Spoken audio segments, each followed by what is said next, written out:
Hello everyone, this is Dr. Shantini Sengupta and I am consultant obstetrician and gynecologist, cosmetic gynecologist and laparoscopic surgeon working in SSKM, IPG and PG hospital. Today I am going to talk to you about leukorrhea that happens commonly in all females of all age groups. Now what is leukorrhea? Leukorrhea is a normal vaginal discharge that happens in all age group. How do we differentiate from abnormal leukorrhea? Abnormal leukorrhea happens if the patient comes to us with foul smelling discharge, itchy and burning sensation in the vagina. Normally, normal leukorrhea happens in age group of prepubertal, puberty, in patients who are pregnant and in patients who consume OC pills, that is oral contraceptive pills. Abnormal vaginal discharge is the ones who have itchy and scratchy vagina with discharges varying from yeast infection, curdy white cheesy infection and bacterial vaginosis. Vaginal discharge is normal if it is scanty in amount, in appropriate amount, and it is not foul smelling and it is not associated with any itching or any other symptoms. Abnormal vaginal discharge, if it is not treated, it might cause pelvic pain or abdominal pain. It might lead to infertility and it also causes PID or pelvic inflammatory disease. Now coming to the classification of vaginal discharge or abnormal leukorrhea. What happens is there is two ways of classification. It happens in cervical cause and vaginal cause. Vaginal candidiasis, that is yeast infection, white cheesy discharge that happens due to candidial infection. It causes dry itchy vagina, and the next patients come with bacterial vaginosis, mainly fishy odor and clear watery smelly discharge.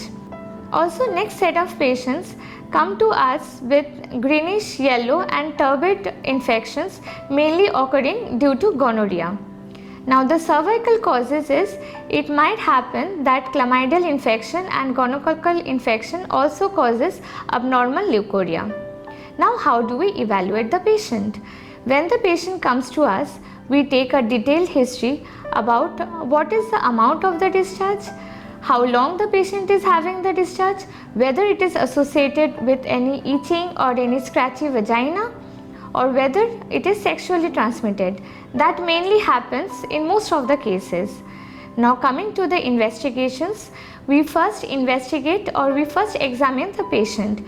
We do a per speculum examination, normally with a Sims or a Cusco's vaginal speculum.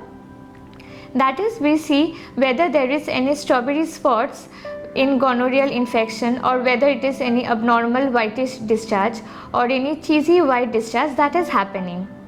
The next investigation what we do is we take a high vaginal swab smear or we take a Pap test. Now what happens, we have to do a differential diagnosis or we have to rule out causes whether the person is having herpes genital virus infection or any cervical polyp or any CA endometrium or any CA cervix, because normally even abnormal vaginal discharge happens in such cases. Normally the take home message what we give to the patient is that you keep a proper vaginal and a proper cervical hygiene. You look if there is any sexually transmitted diseases and do a Pap smear test every 6 months or yearly once at least. So we have to keep a proper vaginal hygiene and this is all we have to do. So after the investigations what we do is the treatment of abnormal vaginal discharge.